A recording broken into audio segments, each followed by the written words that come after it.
السلام عليكم. برنامجكن maanta waxaynu kaga hadli doonaa Sheekh Maxamed Cabdi Wahaab. laakiin intaan barnaamijka bilaabin waxaan qabaa oo ku bilaabayaa su'aalo dhowr ah kadib markii aan sameeyay baaritaan aad qoto dheer. Su'aaluhu waxay ku leeyihiin maxay kula tahay muhiimadda ay leedahay soo celinta tawxiidka, yacni in tawxiidka kor loo qaado. Ma jira daliil cad oo Qur'aan ah ama sunno ah oo meesha ka saaraya in shirkiga waa caabudida wax kale oo qabuuraha iyo awliyada uu yahay dambi weyn. Sheekh Maxamed Cabdi Wahaab waxa uu diiday dhaqamada shirkiga ku lug leh sida baryada qubuuraha. maxay tahay sababta loo difaacayo dhaqamadaas iyadoo Qur'aanka ku cad oo sheegay Ilaahay subxaanahu wa ta'ala in shirkiga aan la aqbali doonin. Suuratul Nisaa aayadda 8 inagoo su'aalaha u kala saarayna qaybta ku saabsan dacaayadaha iyo eedeymaha laga faafiyay sheekha waxaan ka weydiinayaa dhowr su'aalood. Waxa la sheegaa in Sheekh Maxamed Cabdi Wahaab uu muslimiinta kala gaalaysiiyay. Ma haysan daliil cad oo aad meel uu ku sheegay muslimiintu inay gaala yihiin. 2 magaca Wahaabiya ma waxa Sheekh Maxamed Cabdi Wahaab uu naftiisa u bixiyay Wahaab mise waa dacaayad ay abuureen kuwa diinta diidan ama kuwa diidan dacwadiisa muslimiinta. Quraanka iyo sunnadu waxay si cad u diidaan in qof aan ilaah ahayn wax laga baryo. Suuratu Faatiha aayadda 5 maxaa khaldan oo ku saabsan aragtidan sheekhan iyo Sheekh Maxamed Cabdi Wahaab wuxuu ku baaqay in diinta islaamka lagu noolaado iyadoo aan lagu darin wax cusub oo bidca ah. maxay tahay sababta fikradan loo diidan yahay? ma aaminsan tahay in caqiidada islaamku ay tahay mid isbedel samayn karta si ay dhaqamada qaarkood u aqbasho xitaa haddii dhaqamadaasi ay ka hor yimaadaan tawxiidka? kaliya waxaa isku daydaa inaad su'aalaha ka jawaabto adiga oo mabda aanan meesha keenin, kaliya caqligaaga kaasho. fikradda Wahaabiya iyo Salafiya iyo suufi iyo halkaa iska dhig. Sheekh Maxamed Cabdi Wahaab waxa uu ahaa caalim weyn oo islaam oo ka soo jeeda gobolka Najda oo hadda Sacuudiga ah. waxa uu si weyn ugu shaqeeyay soo celinta fahamka saxda ah ee diinta islaamka iyadoo diiradda la saarayo tawxiidka, cibaadada oo dhan oo loo hibeeyay Ilaahay subxaanahu wa ta'ala weeyaane. fikirkiisa iyo dhaqankiisa isbedelka diinta ayaa noqday mid saameyn xoog leh ku leh ama ku yeeshay bulshada islaamka isagoo gundhig u noqday dhaqdhaqaaqa waxa ay ugu magac dareen Wahaabiyada. barnaamijkan wuxuu ujeedkiisu yahay in aan sahmino taariikh nololeedka sheekha, fikirkiisa diimeed iyo dhaxalkiisa sii jiray iyadoo ay ku madax bannaan tahay waxa loogu magac daray Wahaabiyo. kelmadda Wahaabiyo halkay ka timid magac xunba ma ahee waa magacii al-Wahaabe laftideeda waa idin sheegi doonaa, waa idin wadaagi doonaa si ani ka ahaan wax ku xidhnaashaha firqadahan batay shaqo kuma lihi sida suufiya, Wahaabiya, Salafiya iyo kuwa kale badanba. kaliya kii wadada saxda ku taagan uunbaa saxan. wadadaasi waati ayaa su'aal isweydiin mudan. wax yar aan idin wadaago waxaan xasuustaa waqti aan filimada Hindiga aad u daawan jiray, haddase waan seexdaa markaan daawado in aan ku arki jiray Pakistan marka ay marayaan in iyagoo u sujuudaya wax aad moodo sariirta miidka saaran sida kaaga muuqata sawirka. waan isweydiin jiray waxani waa noocma waa maxay ummadan islaamka ee haddana waan isweydiin jiray markaan arko. dabadeed maalin baa waxaa dhacday in masaajid jaarka ah ay yimaadeen qolo tabliiqiyiin oo Pakistaaniyiin u badnaa ama khuruuj saad u taqaano. mid ka mid ah ayaan u yeedhay, waan u tegey, waxaan weydiiyey su'aashaas. wuxuu isiiyey jawaab aan ku qanco markaan aad ii deeqday oo jawaabtii waxa ay noqotay kaliya waxa oo dhan iska indhatir. waxa kaliya oo saxa wadadii Nabi Maxamed calayhi salaatu wasalaam iyo sunnadiisii kii mara uunbaa saxa. kii intaa dhaafsan ama wax intaa dhaafsan ma aha wada qaldan buu ku jiraa, mana aha wax. waxa maalintaa dabadeed waxaan go'aansaday in wadadii wixii la sheegay waxa Nabi Maxamed calayhi salaatu wasalaam sidan ma yidhi ma sameeyey sunnada baadh wax walbo baadhiso inaad diinta ku salayso. haddii dib aan ugu noqono barnaamijkani taariikh caruurnimadiisii waxbarashada iyo waqtiga dhallinyarnimada, sheekhu waxa uu ku dhashay magaalada Uyayna ee gobolka Najd sanadii 1703. aabihii Sheekh Cabdi Wahaab bin Suleymaan waxa uu ahaa caalim caan ah, taasoo sababtay inuu Sheekh Maxamed ku barbaaro deegaan diin iyo aqoon leh.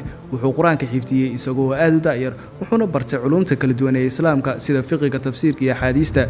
sheekhu wuxuu waxbarasho ku soo qaatay magaalooyinka waaweyn ee cilmiga islaamka sida Maka, Madiina, halkaas oo ku bartay culimo waaweyn. intii uu dhalinyarada ahaa waxa uu aad u baadhay dhaqamada bulshada ee xilligaas jiray, wuxuuna ogaaday in dad badan ay galeen waxyaabo ka baxsan tawxiidka sida caabudista qubuuraha iyo tawaasulka aan sharciga ahayn. fikradihiisii diimeed waxay ahaayeen diiradda tawxiidka iyo diidmada shirkiga waa kor u qaadida tawxiidka iyo diidmada shirkiga sheekhu waxa uu xooga saaray tawxiidka isagoo rumaysnaa in cibaado oo dhan ay tahay in loo hibeeyo ilaahay subxaanahu wa tacaala keliya waxa uu aad uga soo horjeeday dhaqamada shirkiga sida caabudista awliyada iyo isticmaalka qabuuraha sida meelaha laga tala saarto sheekhu waxa uu ku baaqay qur-aanka iyo sunnada sidii ay ahaayeen xilligii nebigii naxariista nabadgelya korkiisa ahaatee iyo asxaabtiisa aragtidiisii waxa ay ahayd in diinta islaamka la nadiifiyo lagana fogeeyo waxyaabaha cusub ee lagu soo kordhiyey waa bidcada wuxuu qoray buwaag muhiim oo ay ka mid tahay kitaabu tawxiid oo diiradda saaraya muhiimadda tawxiidka uu leeyahay haddaba saamayntiisii haddii aynu ka hadalno bulshada caalamka iyo gobolka najda sheekh maxamed waxa uu heshiis la galay maxamed ibni sacuud oo ahaa hogaamiyaha najda iskaashigoodii wuxuu horseeday aasaaska boqortooyada sacuudiga iyo faafinta aragtida waxa ay ugu magac dareen wahaabiya laakiin ahayd aragtida saxda ee tawxiidka fikirkiisa ayaa ku faafay gobolada najda iyo guud ahaan jasiiradda carabta isagoo bedelay nolosha diimeed iyo dhaqanka bulshada oo ummaddii ka halowday ama waddada qaldan raacday kusoo simay waddada toosan islamarkaana saamayntiisii ayaa dhalisay dood iyo diidmo culus iyadoo culimmada iyo bulshooyinka qaar ay ka hor yimaadeen aragtidiisa si kastaba ahaatee taageerayaashiisi waxay arkeen inuu soo celiyey diinta islaamka sidii loo aasaasay yacni waddadii saxda ahayd oo dadka ku simay tawxiidka haddaba waxa uu sheekhu la kulmay dacaayadooyin iyo dhibaatooyin waxaana ka mid dacaayadihii laga faafiyey kow inuu diin cusub sameeyey waxaa ka soo horjeeday waxay ku eedeeyeen inuu abuuray diin cusub oo ka duwan caqiidada islaamka ee sunniga waxay ku andacoodeen in aragtidiisu aysan waafaqsanayn fahamka caalamka ee diinta waxaana ahaayeen kuwa ugu badaneed ka faafiyey dacaayadaha waa shiicada iyo ingiriiska eedeymo ku saabsan shakhsi ahaantiisa waxaa la sheegay inuu ahaa qof cidhiidhi oo aad u xidhxidhan oo dadka ku qasbay inay qaataan fikirkiisa taasoo abuurtay iska horimaadyo iyo dagaalo dadka qaar ayaa ku tilmaamay inuu ahaa ama yahay xagjir saddex kala qaybinta bulshada waxaa lagu eedeeyey inuu sabab u ahaa kala qaybinta bulshada dhexdeeda gaar ahaan najda iyo guud ahaan jasiiradda carabta waxaa la sheegay in fikirkiisu horseeday dagaalo iyo khilaafo diimeed siduu u noqon karaa kala qaybiye bulshadeed isagoo oo fikirkiisa uu ahaa xoojinta ama kor u qaadidka tawxiidkuna uu yahay waxa kaliya ummad dhan oo kala duwan kala qabaa'ilah kala fikrad duwan kala aragti duwan kala af duwan midayn kara afar ka hor imaanshaha awliyada dadka qaar ayaa ku dhaleeceeyey sida suufiyada inuu ka soo horjeedo caabudista iyo ixtiraamka awliyada iyo qubuuraha taasoo bulshada qaar u arkeen weerar iyo dagaal ka dhan dhaqankooda iyo diintooda shan midnimo la'aanta waxaa lagu dhaleeceeyey in aragtidiisu ay keentay in dad badan ay muslimiin ahi lagu tilmaamo gaalo haddii aysan ku raacsanin fikirkiisa dhibaatooyinka uu soo maray waxaa ka mid musaafiriinta magaalada uyayna diididda ama diidmada culimada iyo bulshada iska horimaadka siyaasiyiinta iyo diinta dagaaladii gobolka najda eedeymaha kufriga ee laysku adeegsaday dacaayadaha laga faafiyey sheekha waxaa ka dambeeyey kooxo iyo shakhsiyo kala duwan kuwaasoo siyaabo kala duwan uga soo horjeeday dacwadiisa iyo fikirkiisa cidda ugu weyneed dacaayadahaas faafisay waxay ka mid ahaa ama waxay ahaayeen kow culimo qaarkood ee waagaas jiray culimada qaarkood ee gobolka xijaas iyo ciraaq iyo shaam waxay si weyn uga soo horjeesteen aragtida sheekha gaar ahaan kuwa ku tiirsanaa dhaqamadii caadooyinkii uu diiday sida caabudista qabuuraha iyo awliyada waxay sheegeen in aragtida ay tahay mid khatar ku diinta islaamka iyo wadajirka bulshada laba hogaamiyaasha siyaasadeed ee deegaanada dariska saddex suufiyiinta qaarkood sheekh maxamed cabdiwahaab waxa uu si cad uga hor yimid dhaqamada suufiyiinta qaarkood sida isticmaalka ama waxweydiisashada ama caabudida qabuuraha iyo awliyada si cibaado ahaan taas ayaa sababtay in suufiyiinta qaarkood ay ku tilmaamaan mid waxyeelo u geystay dhaqanka iyo diinta islaamka culimada iyo bulshada ku tiirsanay dhaqamada qadiimka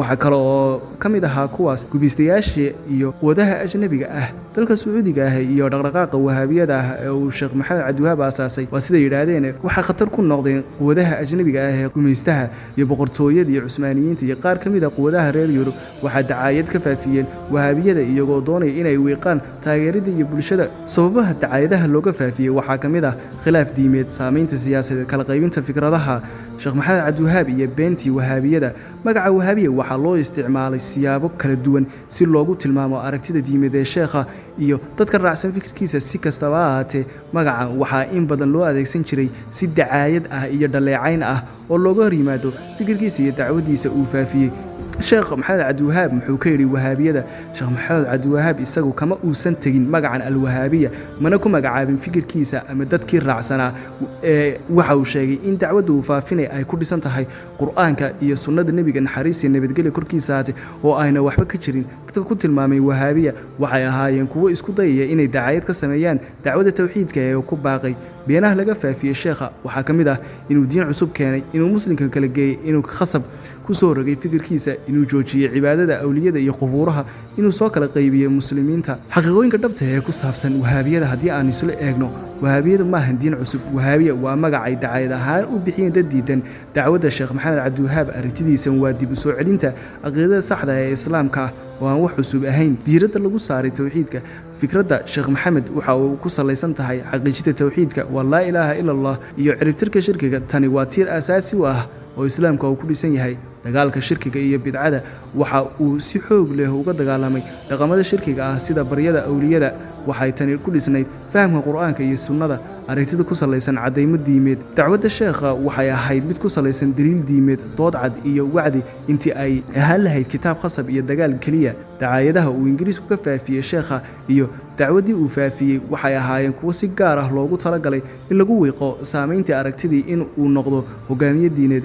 ingiriiska oo wakhtigaas raad ku lahaa jasiiradda carabta iyo bariga dhexe waxa uu isku dayey inuu dacaayad ka sameeyo sheekh maxamed cabdiwahaab sababo siyaasadeed iyo diimeed awgeed. maxaa keenay dacaayadaha ingiriiska haddii aynu isla eegno?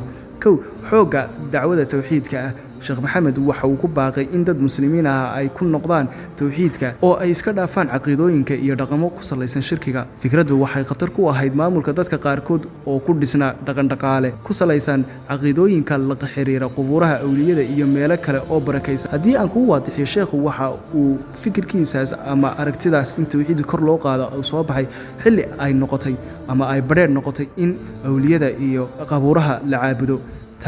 taageerida dacwada ee boqortooyada Sacuudiga. 3 kordhinta saamaynta islaamka ee madax bannaanida. ingiriisku wuxuu ka baaqday in dacwadda sheekh maxamed noqoto dhaqdhaqaaq diimeed oo midayn kara muslimiinta jasiiradda. waa uu ka cabsaday carabta, taas oo dhaawici lahayd qorshahooda gumaysiga ah. sababta ingiriisku uga dadaalay dacaayadahan waxaa weeye siyaasad gumaysi. 2 kicitaanka muslimiinta kasoo horjeeda sheekha. ingiriisku wuxuu dacaayadan u adeegsan jiray inuu ku kiciyo muslimiinta qaarkood oo aan si buuxda u fahansanayn dacwadda sheekha. si gaar ahna waxuu isku dayay inuu taageero ka raadsado maamulaha suufiyadda iyo kuwo kale oo ku tirsan dhaqamada uu sheekh maxamed cabdiwahaab diidanaa. kala fogeynta muslimiinta iyo midnimadooda.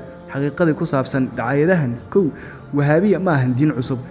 sheekh maxamed cabdiwahaab waxa uu ku baaqay dacwo qur'aanka iyo sunnada ku salaysan oo ay muslimiinta ku noqdaan towxiidka saxda ah. 2 dagaalka shirkiga iyo bidcada. sheekhu wuxuu diiday dhaqamada la xiriira shirkiga iyo bidcada isagoo caddayn u helay qur'aanka iyo sunnada. burburinta shirkiga. beenta iyo dacaayadaha laga faafiyey wahaabiyada waxay ahaayeen dadaalo lagu doonayay in lagu wiiqo dacwadda sheekha. si kastaba ahaatee, fikirkiisa iyo dacwadda uu faafiyey waxay saameyn xoogan ku yeesheen najda iyo guud ahaan dunida islaamka ah.